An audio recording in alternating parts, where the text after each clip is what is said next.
kind words, and I'd like to thank UB for the opportunity to be here and speak with you this afternoon, as well as all the sponsors.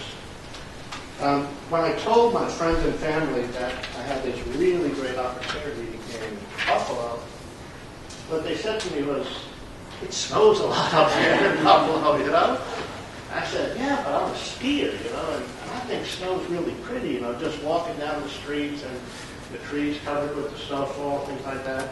And, you know, coming from Boston, we know what snow is. If you look through here, you'll see that's U.S. Constitution right there, Old Ironside. That's on Boston Harbor. And they had a big blizzard this year, so the snow here is not an issue at all. And every once in a while, they get a sunny day as well in Boston. But what I'd really like to do is to say thank you to the community of Buffalo, where I felt a very warm welcome from the first day I got here. I've fallen in love with the city. There's a lot of beautiful things to do. I remember one weekend back in December, came to town, went to the Larkin for a Christmas party, went to Shays for White Christmas on a Saturday night, and Sunday afternoon went to the Bills game. So it doesn't get much better than that. This afternoon I'd like to talk to you about Launch New York and discuss 4 different things. One is a little bit more of the history that Monty touched on in terms of where did Launch New York come from, a little bit about my own background, where is Launch New York today, and where do we see Launch New York in the future. For over 30 years, the Kaplan Foundation has been tracking the generation of new jobs in the community. And for all of this time period, there's no doubt that all of the new jobs really come from startups, from getting new companies up and running. This is where you're going to see the significant growth in new jobs. And if you were to ever Google why startups fail, there's no end to the number of articles and books that you're going to find that have a whole different list of reasons why they fail. But the common denominator is that the number of successes, sadly, is very low. It might be something like 2, 3 out of 10 that make it. And the big question is, how can you change that paradigm? How can you improve the success rate so that maybe it's 3, 4, or 5 out of 10 that will be successful? And one of the things that's a growing belief in terms of how to improve success rates is taking a look at how to manage the combination of money and managerial expertise. If you look on the x-axis here, where it shows you the availability of services and advice, on the y-axis availability of seed capital, if you have low, high-value services for entrepreneurs and low seed capital, then clearly you can have stagnation, and you see this in different parts of the country. If you have an increase in services but no funding, then you're basically going to be spinning your wheels because you've got good ideas, you've got good advice, but you don't have the money nor the fuel again to make it go forward. And this is what we see a lot in pockets around upstate New York right now. On the other hand, if you have too much money and you're just putting it out there without any high-value services, one could argue that was the dot-com era, where the money was flowing to all these different companies, but they didn't know what was going on, and so the bubble burst.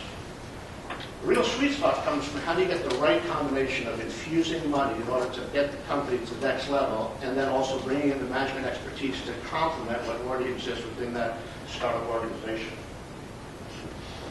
So several years ago, some people from Jumpstart, this is a Cleveland-based organization, came to upstate New York and gave a presentation on their model. And their model has been running since 2004 across 21 countries in Northeast Ohio.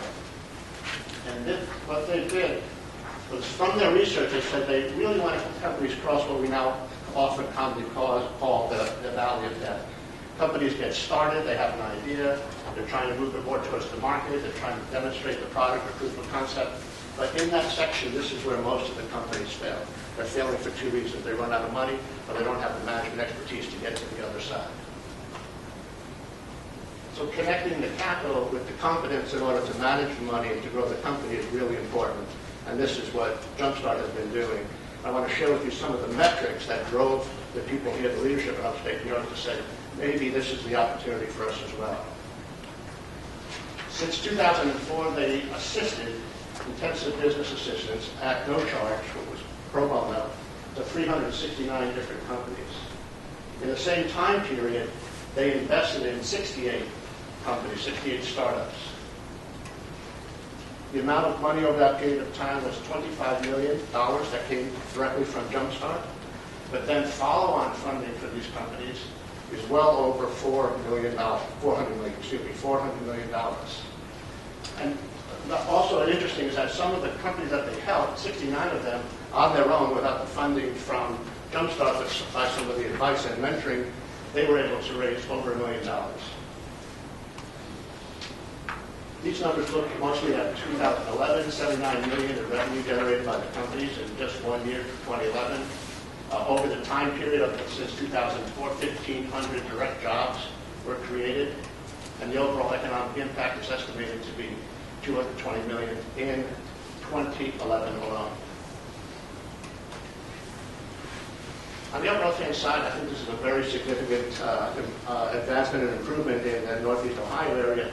Back in the early 2000s, they didn't have venture funds, and they barely had any angels. And over this time period, they were able to establish 20 new venture capital offices and angel funds in the greater Northeast Ohio area. So you can imagine, even if we got half of that here in Buffalo or upstate New York to complement what we have right now, that would be a significant improvement. And they also have 190 plus resources available to help the entrepreneurs. Based on those findings in our presentation, we decided to go to the U.S. Department of Commerce Economic Development Administration and get funding to put together a regional entrepreneurship action plan to see whether or not the Jumpstart model that worked in Northeast Ohio had applicability to upstate New York.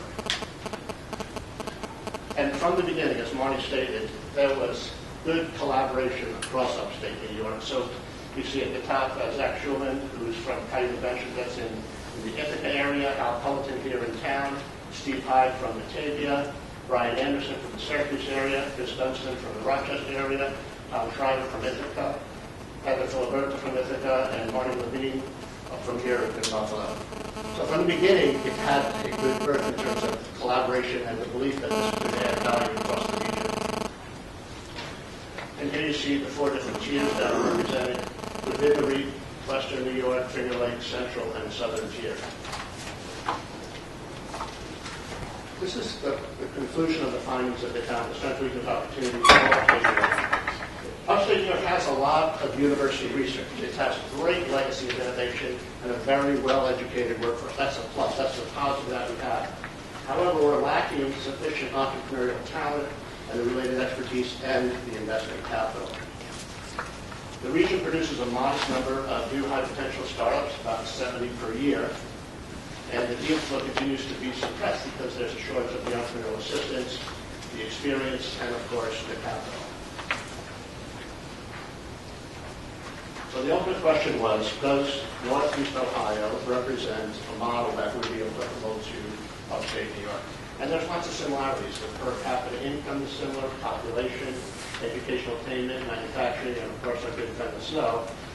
Some of the differences are that we're actually stronger with the base of universities and R&D spending that we have. One of our biggest challenges, if you look at upstate New York versus the greater Cleveland areas, we have geography. So we've got space between some of the big cities. So the distance between Buffalo to Rochester to Syracuse to Binghamton to Ithaca, there's a lot of space in between.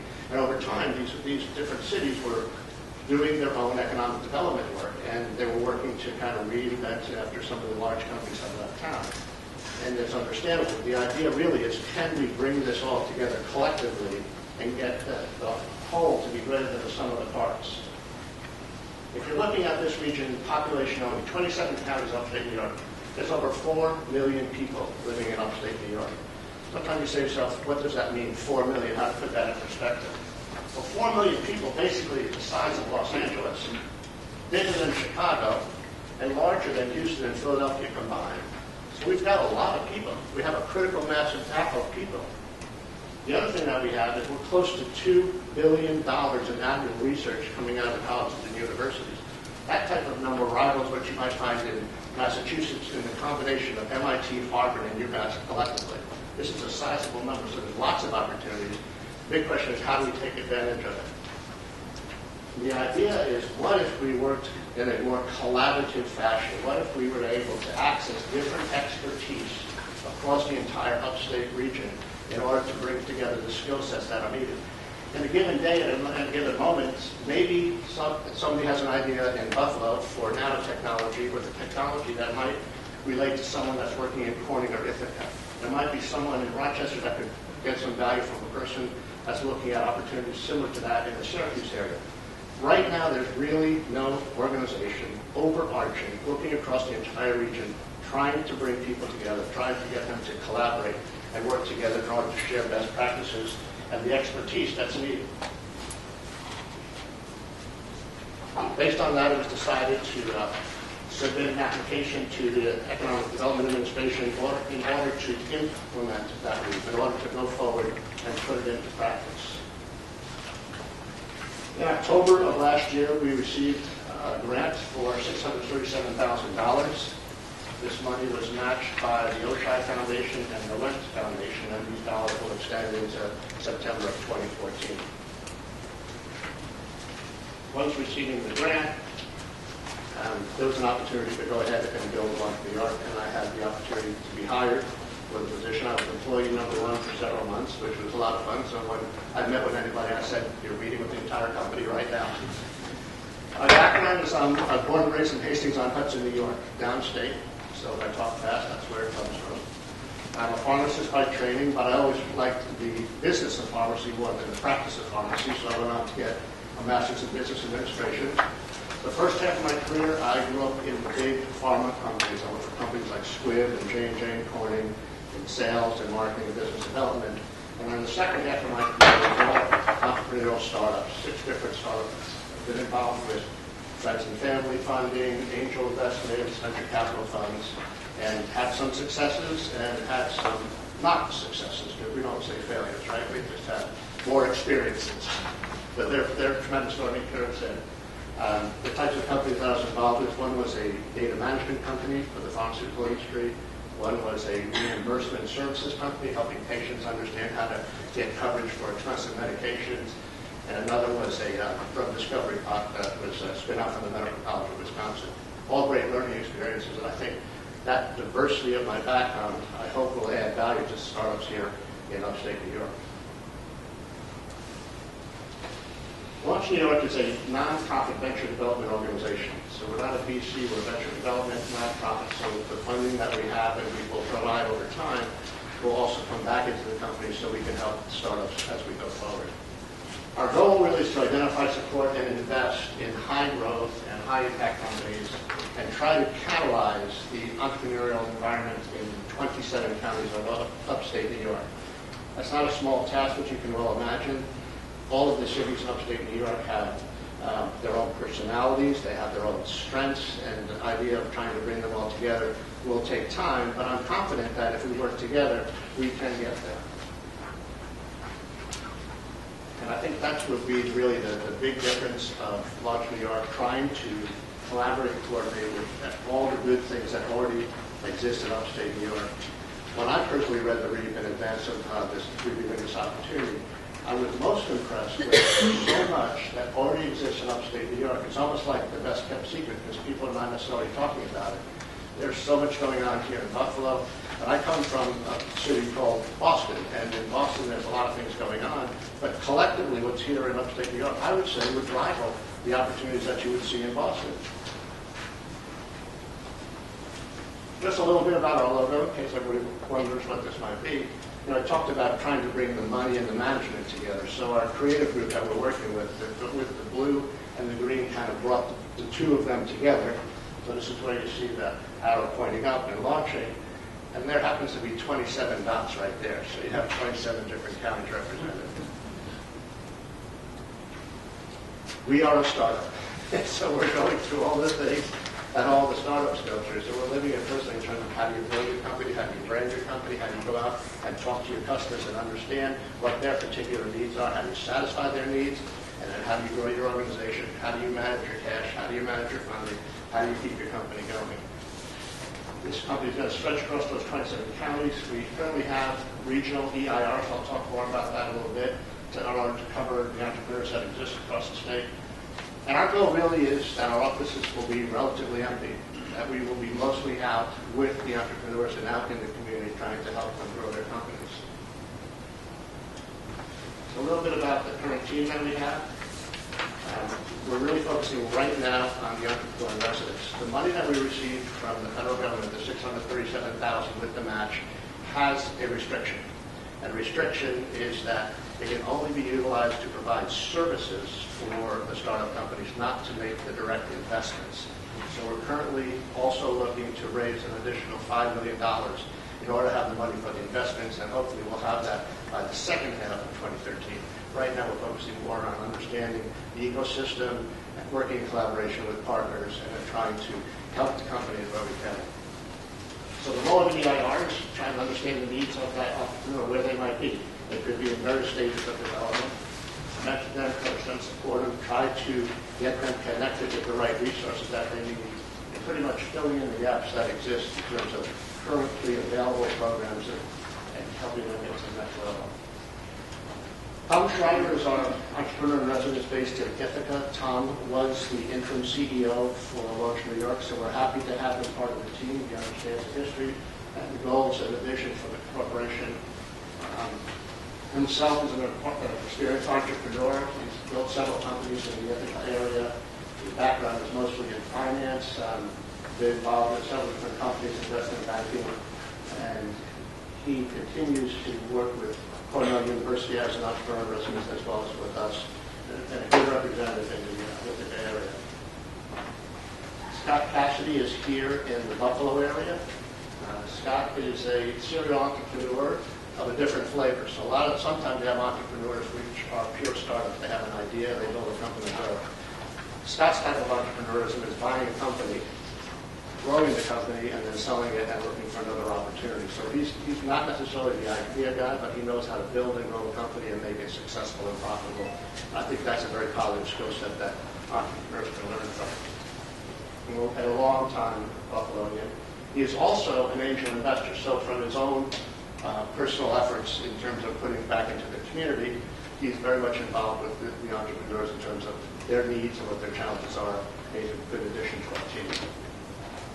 And then Paul Brooks is based in the Syracuse area. And Paul's been 35 years in management experience in different industry sectors. But what I'd like to point out that he was the executive director of the Syracuse Tech Garden, which is an incubator in that area. And he was also very instrumental in putting together the student sandbox with the University of Syracuse. And then, of course, you always got to watch the money, right? Like any startup, you got to watch your money where it's going. So John Compa is our controller. He has 20 years of experience in financial business administration. He's instrumental to helping us be compliant with our grants with the federal government and also future grants that we're going to have. And of note with his experience that he was at UC Berkeley, he was the senior contract and grants administrator, so he's got a depth of experience in that area. Also, I'd like to share with you our board of directors. Chris Dunstan is the chairman of the board. Chris Dunstan is based out of Rochester. He was the former CFO of TRICO, and he's a member of the board of directors of the Oshai Foundation. David Colligan is an attorney here in Buffalo with Watson Bennett, and one of the gentlemen that was very much involved with Marnie and other colleagues in terms of trying to bring forward the ecosystem and look at best practices, and was very instrumental in the interactions with Jumpstart. And then Zach Schulman, he's a professor at Cornell University and also a principal at Cayuga Venture Funds. Where we are right now is we have a single grant from the EDA and the match money, so we have an obligation right now in order to fulfill these 5 scopes and services that we have presented in compliance and in line with implementing the REAP. One of the scope services is to maintain an up-to-date database of information about the region's entrepreneurs and various resources that are available. We recently launched a product called Idea Crossing. It is a database that's available for entrepreneurs, for investors, for resources, and for entrepreneur. I feel like the guy from the debate, right? So the investors, the entrepreneurs, and the resources available for the entrepreneurs will be the tools that will be able to connect people to each other. It's one platform. We're looking at a couple of other platforms. One of them is called Startup Genome. It's an open platform that would allow people to look on a Google's Map type product to see where the different entrepreneurs are, where the investors are. And so that's one product. We're working in collaboration with Upstate Venture Connect on that. There's another product called Next Flex, which is based out of Ithaca. It's another database tool that allows you to catalog what the resources are where the entrepreneurs are. And we'll continue to look for the right tools that are out there and work with the entrepreneurs to make sure that what we're providing them is of value. We don't want to necessarily just be a phone book where you go one time and work up something. We want to add value. So if you have a list of attorneys that are patent attorneys, how do you know which ones? You'd rather have some insight to say this is the type of attorney that you want in this particular case or this level of expertise. Hopefully this would be a tool that we'd be able to open up for all. We're also going to provide tools that foster connection, collaboration between the resources for the entrepreneurs. To date, here's a couple of things I want you to be involved with. We made a presentation at the TCAD, that's the Tompkins County Area Development, the Area Entrepreneurial Forum. We participated in a presentation at the New York State Economic Development Council in January in collaboration with ECIDA, Al Culleton, and TCAD, Michael Stan. We're an active member of the Bioinformatics Forum, and as I mentioned, we're working with Upstate Venture Connect in order to develop this workflow. Also want to provide tools and events to foster connections with entrepreneurs. To date, we have participated in the November Startup Weekend here in Buffalo, participated in the December Startup Weekend in Syracuse, participated also in the March Startup Weekend here in Buffalo. We will be a coach and mentor at the pre-seed workshop as well as along the pre-seed workshop coming up in June here in Buffalo, working with the Syracuse Tech Rochester on some programs that they have. And then also Thursday CEO and the Bioinformatics there. Another scope of work part of the grant is to provide skill building and training. We're working with the UB Center for Entrepreneurial Leadership High-Tech program. We'll participate actively there in one of the sessions. Working with Tom Holbrook to develop a one-day, kind of like a marketing 101 that focuses on generating revenue. But the idea is that sometimes entrepreneurs are not that skilled in the basics of marketing and sales and generating new business, so we're working to put together a one-day program on that. And then the final scope of work is developing standard practices that provide entrepreneur support. How do you get these individuals that are going to open up an ECIDA program, incubator, those types of things? So we are researching best practices across the upstate region. One thing that we learned is that Tech Rochester, HTR, have received national honors for their incubators, so maybe there's a way that we can learn some things that HTR has been doing. They've been in business for 25 years, so there's some good learning that we can get from them and share. And then looking at other approaches nationally to get the best design in terms of providing entrepreneurial support. Today, here is kind of a list of types of companies that we've been involved with since October of last year. The S here would mean the southern tier, the western tier, Finger Lakes, and then C would be central. So we're not dedicated to any one industry sector. What we're looking at is lots of different opportunities in helping entrepreneurs at different stages of development. We've had inquiries from students in the university to companies that have been in business for 10 years. They want to branch out and introduce a new product, and they're not quite sure how to do it. So we take all comers. We try to provide support in any way that we can and branch across that region. Where do we go from here? We want to build these collaborative working relationships with all of the groups across upstate New York. And that's going to take a little bit of time. People have been doing a lot of good things for many years, and we want to try to find ways that we can add value to them, not to compete, but to complement. We'll also look for any other types of new innovative programs that may have not been introduced in the past, something that might bring more people out. Where are all the entrepreneurs? This is a big city with about 1 million people, and clearly there's a lot of entrepreneurs here, and we'd like to be able to reach out to them and help support them. And finally, we're looking for the funding. We want to make direct investments into these emerging companies. When we raise the money, if we get to $5 million, then we would anticipate that our budget allocation would be such that 2/3 of the money that we raise would be available for direct investments into companies. 25% would be for providing the services associated with the investment, and then 10% would be the overhead.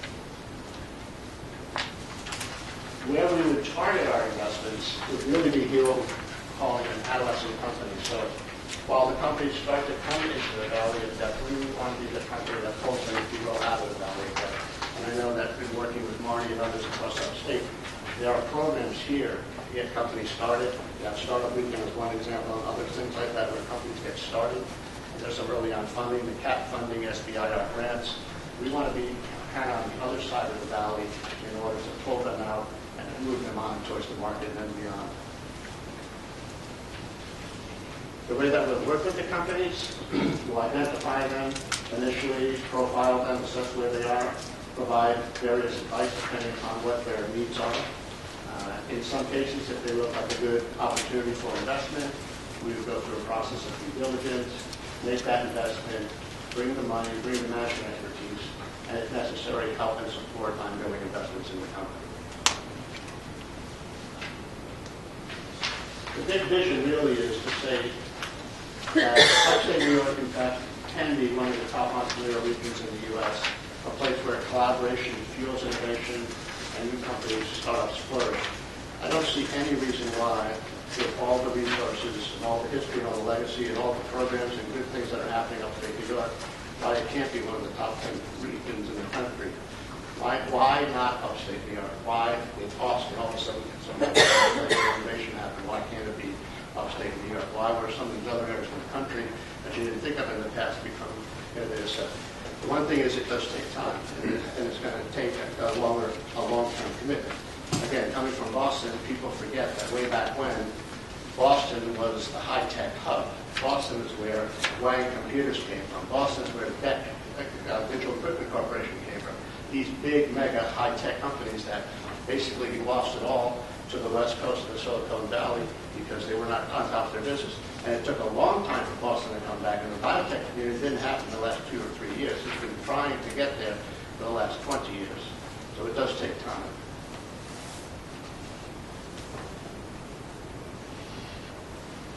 And because we're trying to be a connector and a collaborator, we spend a lot of our time right now just cataloging what's already available and seeing how we can complement work. And sometimes we almost forget how many good things are already happening in the greater Buffalo area, how many resources are already here, how many opportunities are there for entrepreneurs. And yet you can go out and meet an entrepreneur and they're not aware. They're not aware of all the opportunities that exist out there. And we would like to try to be the group that could bring that message forward so that there's aware where do you need to go. I talk to people about ZA, they're not sure, but they're not sure of the other opportunities within the other universities in some cases, or where the incubators are. I think Launch New York will measure its success when the pieces come together. And by that what I mean is that we would have a common calendar. We would all know all the activities that are happening. And any entrepreneur that enters any point from the previous slide, any entrepreneur that comes to any of these areas, all of these individuals and all of these groups would know all of the activities that are going on. So we have a common knowledge in terms of what's coming up, a common database of opportunities that exist, sharing in the investment. When a good investment comes along, it would be shared among the group. There would be collaborative support. If you need an EIR, if you need different expertise, we would come together. We would see companies growing. We'd have more startups in the area. We would be inclusive of women and minorities. We would have more funding options. We wouldn't have just 1, 2, or 3 within the city. We would have 10 or 20. And then we would begin to celebrate these successes. And there are successes. And I think once we start to move together in the same direction, we can collectively celebrate those successes. And then we would achieve regional recognition as well. And then from there, people would be saying, you know what, I like Buffalo. A lot of people I talked to said, I'd love to come back to Buffalo. I need a good job. I know we'll come back in a heartbeat. I think this is one of the opportunities for us collectively as we start to grow the ecosystem. Here's an interesting slide that I just learned about this week from Jumpstart. Ultimately, at the end of the day, what are we trying to do? We're trying to accelerate the growth of new jobs, to bring back the economy, to bring stimulate. In the early days of Jumpstart here, they were just getting started. They had a kind of a slow trajectory, and some people were saying, maybe that would have happened by itself, that people would come together and do work, and maybe the Jumpstart model wasn't really, it shouldn't have taken all that credit. But what I think happened was they started to build momentum, and they changed the trajectory. They changed the curve, where it could have come out this way, just doing what you're doing. But by infusing and coming together and working together with the capital, with the management, you see a spike. You see a spike in the new jobs growing. And then the community starts to change. And then there's more investments, and there's more entrepreneurs, and there's more opportunities. And we hope that that's what we can do here in Upstate New York.